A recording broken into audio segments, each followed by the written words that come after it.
Today we're answering the question, what's light and refreshing, has elderflower liqueur and prosecco? So you want to make drinks like this at home? Of course you do. So pick up the Home Bartender Starter Kit at shop.awesomedrinks.com. Comes with everything you need, including free shipping. Welcome to Common Man Cocktails. Today we're going to show you how to make the Hugo Spritz. This is an Italian recipe that apparently spread through Germany and Italy and someplace else. Let me check my notes. Austria, made in 2005 by Roland Gruber.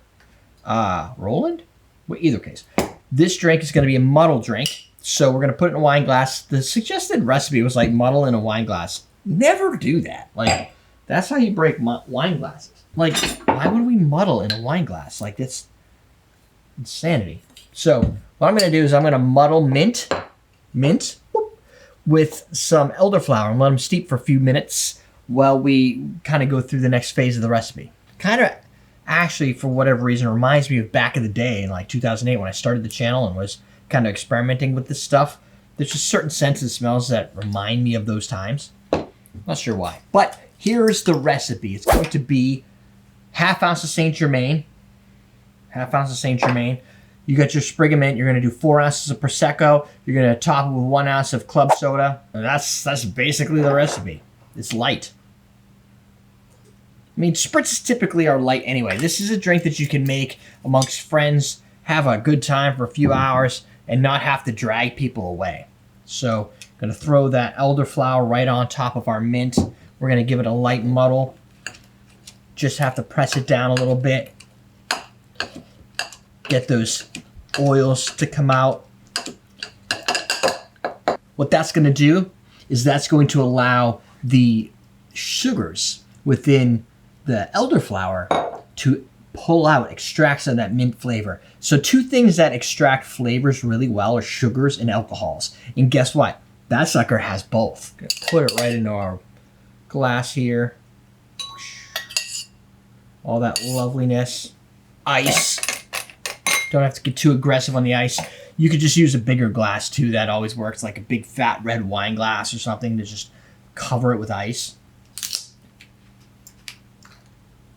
Okay, I don't know what I was expecting to happen there, but anyway, 4 ounces. Whoa! 2, kinda. 4.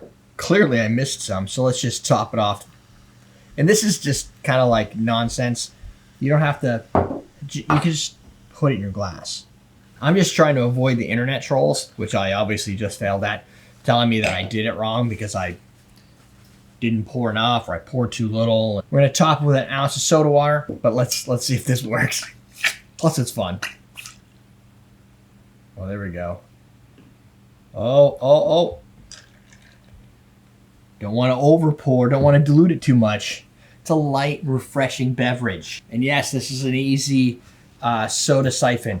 You know what I'm gonna do so I can make 13 cents maybe is I'm gonna put a link below for one of these on the Amazon.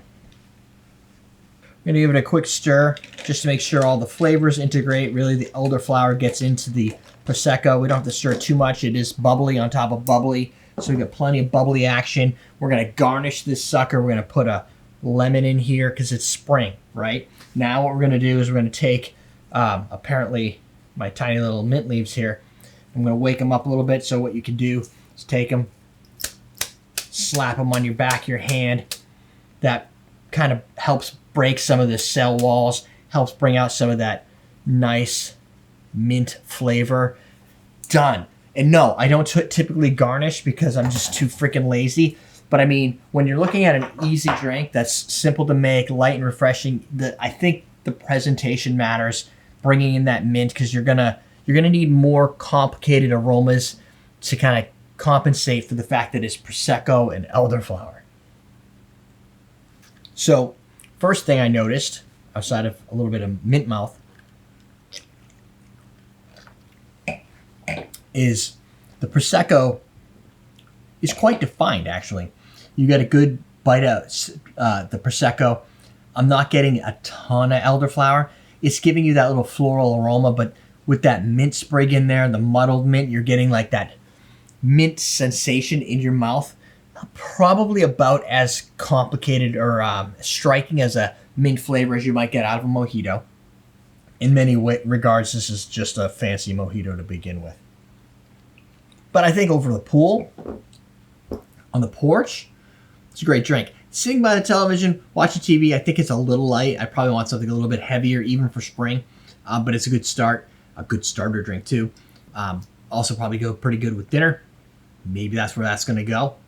And if you do find that your mint is a little like lackluster or kind of limp, shock it with some water. Get some ice water ready. Stick your mint in there. Let it like suck in some of that ice water. It'll wake it back up, bring it to life. Now you can use it as a garnish to make it nice and happy. Our home bartender starter kit is down below.